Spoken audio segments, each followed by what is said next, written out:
We have a dear friend who was a train engineer.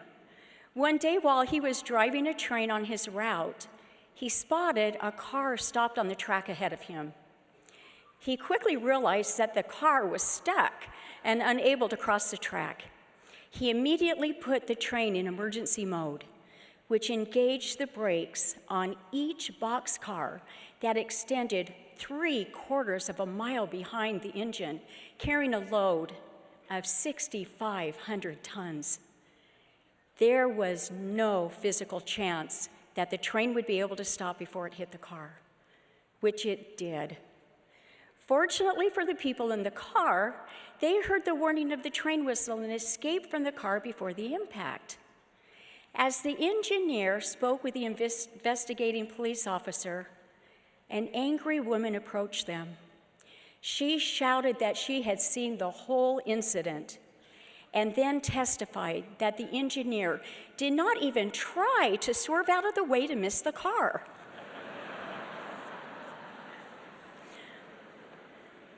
Obviously, if the engineer had been able to swerve and leave the tracks to avoid an accident, he and his entire train would have been lost in a derailment, and the train's forward progress would have come to an abrupt stop.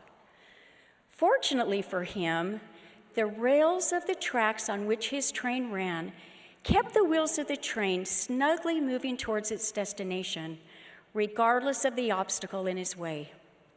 Fortunately for us, we too are on a track, a covenant path we committed to when we were baptized as members of the Church of Jesus Christ of Latter-day Saints. Although we may encounter occasional obstacles along the way, this path will keep us moving towards our prized eternal destination if we stay firmly on it. The vision of the tree of life shows how the effects of casualness can lead us away from the covenant path. Consider that the iron rod and the straight and narrow path, or the covenant path, led directly to the tree of life, where all the blessings provided by our Savior and his atonement are available to the faithful. Also seen in the vision was a river of water representing the filthiness of the world. The scriptures describe that this river ran along the path, yet passed only near the tree, not to it. The world is laden with distractions that can deceive even the elect, causing them to be casual in living their covenants, thus leading them near the tree, but not to it. If we are not careful in living our covenants with exactness, our casual efforts may eventually lead us into forbidden paths, or to join with those who have already entered the great and spacious building. If not careful, we may even drown in the depths of a filthy river. There is a careful way and a casual way to do everything, including living the gospel. As we consider our commitment to the Savior, are we careful or casual? Because of our mortal nature, don't we sometimes rationalize our behavior, at times referring to our actions as being in the gray or mixing good with something that's not so good?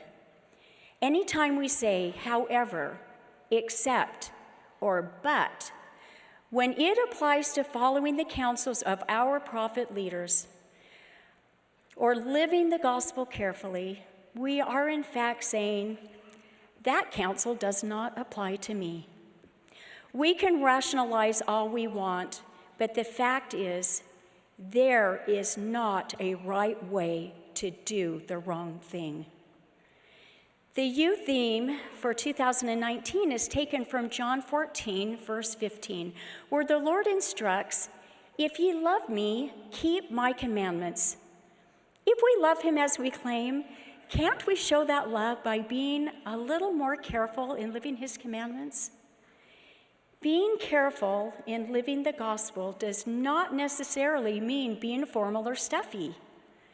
What it does mean is being appropriate in our thoughts and behavior as disciples of Jesus Christ.